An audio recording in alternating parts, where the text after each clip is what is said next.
Hello, magandang araw po sa ating lahat. Kamusta sa ating mga kababayan from Luzon, Visayas, and Mindanao?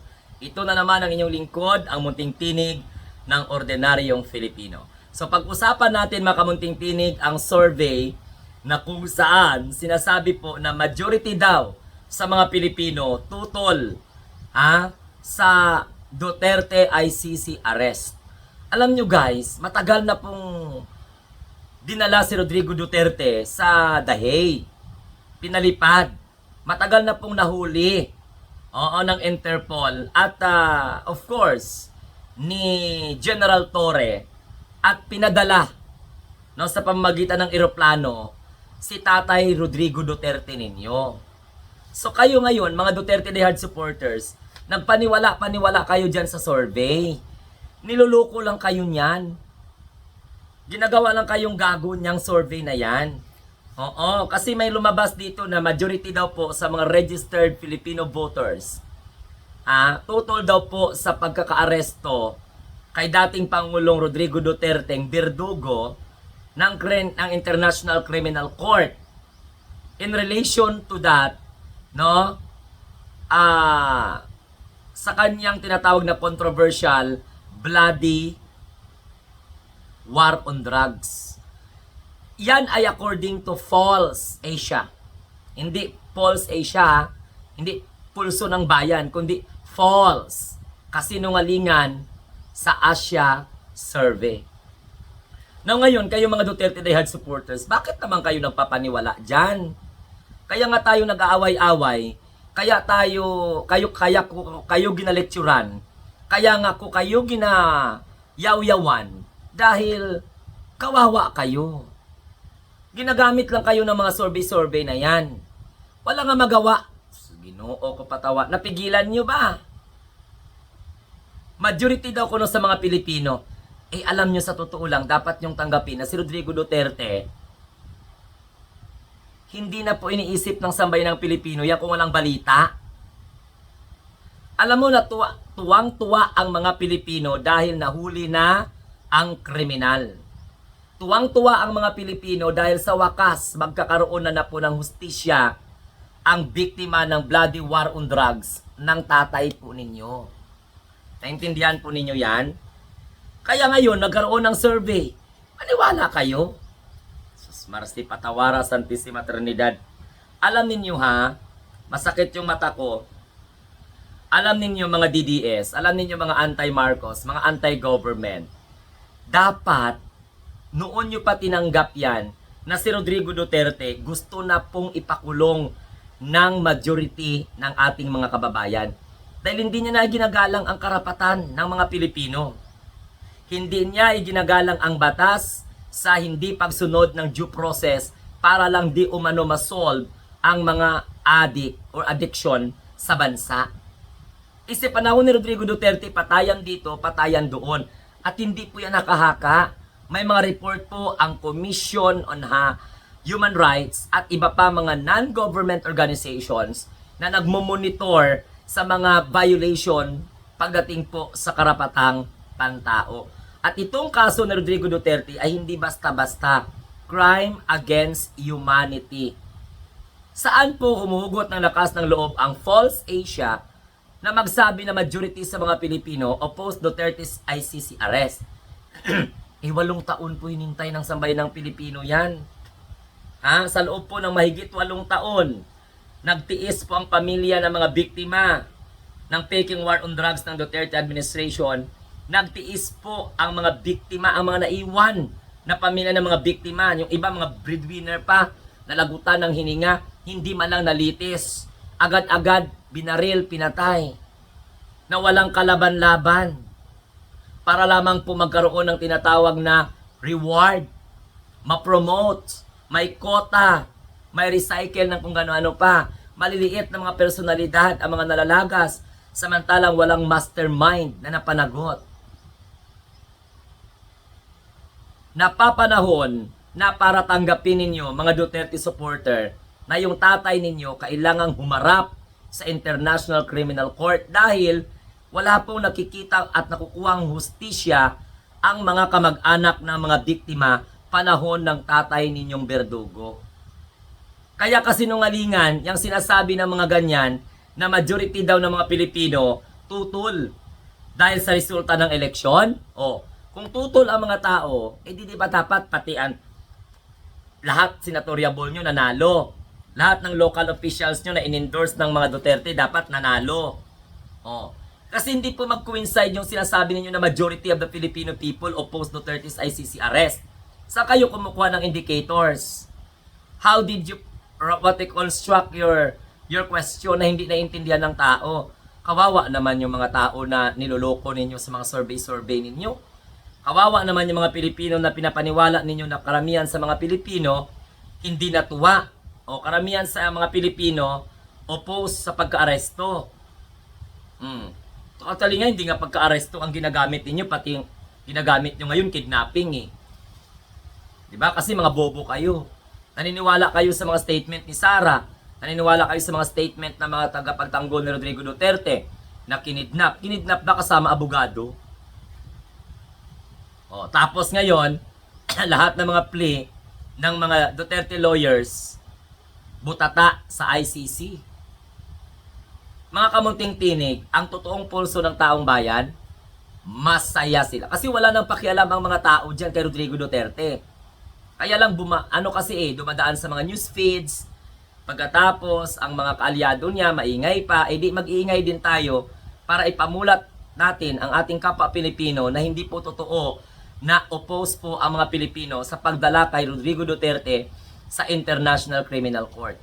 Sa September 23 pa naman ang confirmation of charges. So ngayon, abangan natin, alam mo sa totoo lang, ma-acquit man si Rodrigo Duterte o hindi, at least, na ipresenta siya doon. Dapat nga kayo matuwa na dinala si Digong doon. Alam mo kung bakit? May pagkakataon siya na ipagtanggol ang sarili niya at sabihin niya sa buong mundo na wala siyang kasalanan. At ginawa niya lang ang kanyang duties and responsibility as head of state. Kaya nag-implement siya ng Peking War on Drugs despite of the suggestions of those who are expert in terms of dealing drugs. Okay? Katulad ng Portugal, katulad ng Switzerland, katulad ng Colombia o the others. Kadami-dami na mga leader ang nagbabala kay Rodrigo Duterte na huwag gumamit ng kamay na bakal. Do not treat drugs as what military problem. Kaya hindi mo pwedeng gamitan ng armas. Treat drugs as a social problem. O identify social issues, social problems that needs to be addressed. Structured violence like poverty, lack of education, lack of opportunity, lack of work. Dapat yan ang ginampanan ni Digong.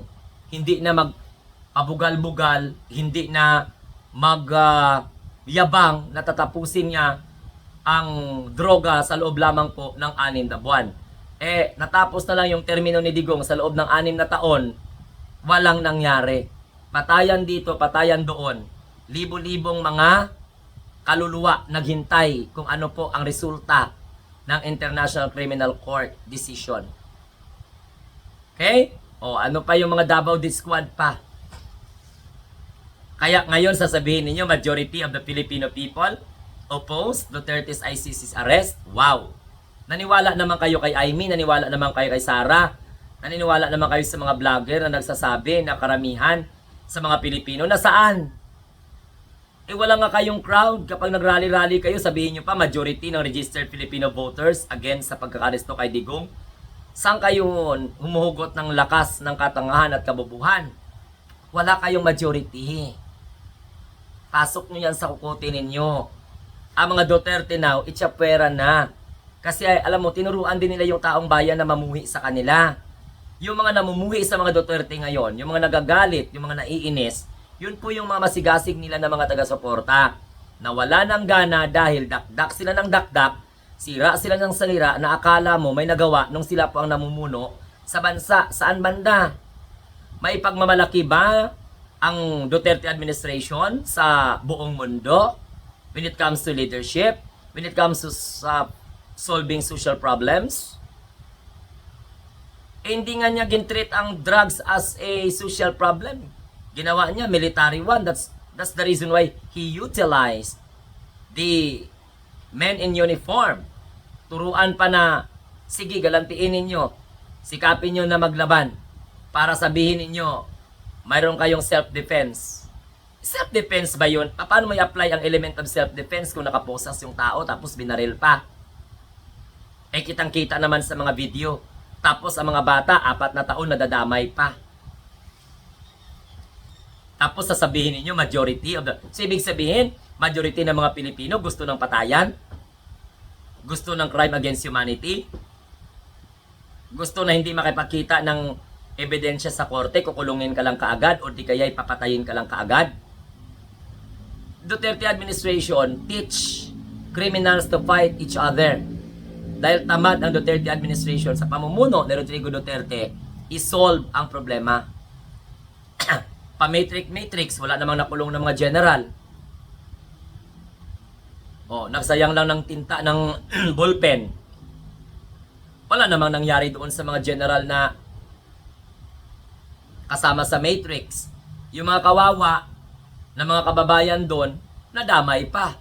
Mga bata na may pangarap sa pamilya paglaki, makakuha ng maayos na trabaho, magampanan ng responsibilidad bilang breadwinner sa pamilya, ayon, maagang nalagas ang mga pangarap dahil sa bala. Ang masakla pa, mga pulis pa. Kaya ang daming mga pulis na natanggal sa serbisyo. Dahil po sa pagsunod nila sa utos. Dahil sa pagsunod nila sa utos ng kanilang mga leader, ayan ang nangyari sa kanila.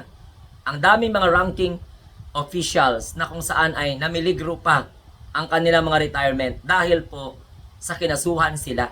Wala namang assistance na inibigay. Panahon ng Quadcom, ayun nakita. Huli na nang nagmayabang si Digong na tutulungan niya. Yun pala wala naman.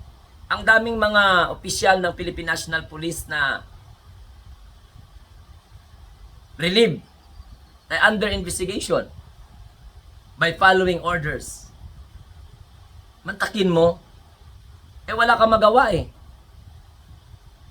Okay sana kung yung order ay matino. Nakita na ninyo mga Duterte Rehard supporters? Kaya wag niyong sabihin na majority sa mga Pilipino gusto o ayaw sa pagka-aresto kay Rodrigo Duterte. Kasi nungalingan po yan. False Asia. Itong false Asia na to, hindi kadala-dala, walang kadala-dala to eh. No? Kaya isa na naman tong kasinungalingan. Nakaramihan daw sa mga Pilipino tutol sa pag-aresto kay Rodrigo Duterte. Kabaliktaran, majority of the Filipino people happy at this point of time. Very happy. Dahil nadala na po ang isang kriminal sa mata ng International Criminal Court. So, mawala lang yung stigma ng pagiging kriminal ni Digong kung mapatunayan niya na wala pong siyang nilabag na batas. Okay? Kaya nga puro issue of jurisdiction yung mga pinagsasabi. Gusto nyo to hiningi ng tulong ang gobyerno? Ay, bakit kayo umalis sa Rome State? Dahil akala ng mga advisor ni Digong, si Digong na yung matalino. Lahat. Ngayon, ano nangyari? Paano nakialam ka pa kasi sa politika na okay sana kung kinukuha ka ni PBBM na maging membro ng gobyerno, tapos tinanggihan mo, tapos magngawa-ngawa ka dyan. Okay, nakakulong ka.